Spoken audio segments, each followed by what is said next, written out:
where we are. I mean, I'm not taking, I didn't say we're going to go on to the next phase. We've done a step-by-step approach, and it was an approach that's been reflective of the unique situation of each area. So, for example, South Florida, they've been on a different schedule. They've been on a much slower schedule. They also are having the biggest outbreak still, even with that slower schedule. So that's the way, it's been done. We never anticipated necessarily doing anything different in terms of the next phase at this point anyways. So we are, we are where we are. Obviously, South Florida is where they are. I think the main thing is just for folks to, look, in May, if you remember, end of April, May, all the way through, coronavirus was relatively quiet in Florida. You had manageable cases. Our positivity rate was 4 or 5% consistently. We had nursing home outbreaks. We had issues we were dealing with. Obviously, we were testing all the nursing homes, very important.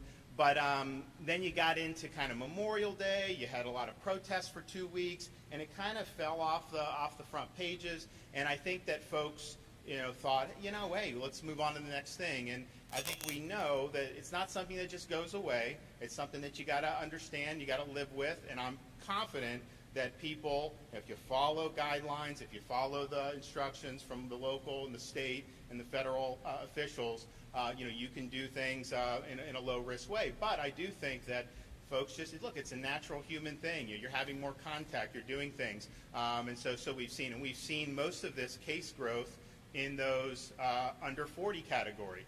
And look, they are less at risk. There's no doubt about it. They obviously want to be out there and be very, be more social. You can do little things that will make a difference. I mean, we have everyone, wearing a mask because they're not 6 feet, and so that's an appropriate thing to do.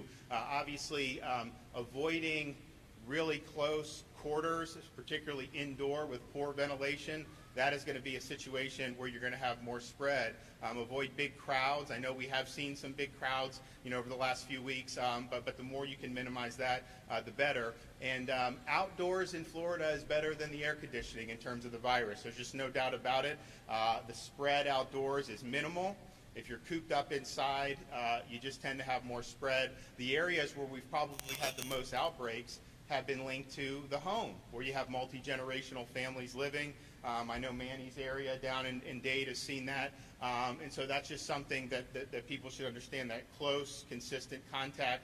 Now that you have some of the younger folks who are testing positive at higher rates, it's just important for folks in the upper age groups, whether you're a parent or a grandparent, to just understand that that's out there. Continue to take the proper steps and maintain the appropriate social distance. But if you look, the seniors here in Florida have done a tremendous job. I mean, we said from the beginning of March, limit as much contact as you can, avoid crowds.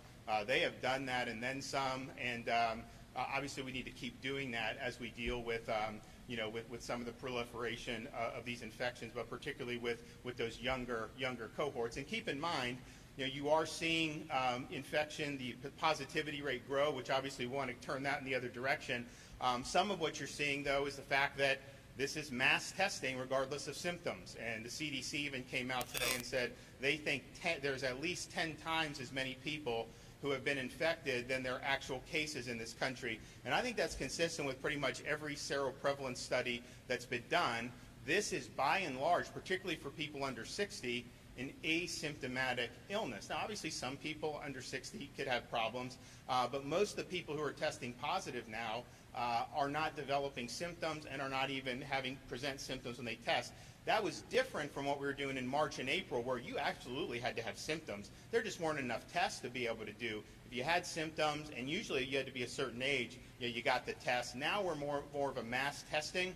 That is a good thing, because every asymptomatic case you identify, if they follow the precautions and isolate, then that can really lower the spread. Because if they're asymptomatic and didn't get a test, well, then they may go around, they may not think that they had it or do it, and they could spread it to other people. So identifying a lot of asymptomatic folks can help us mitigate the spread of these areas.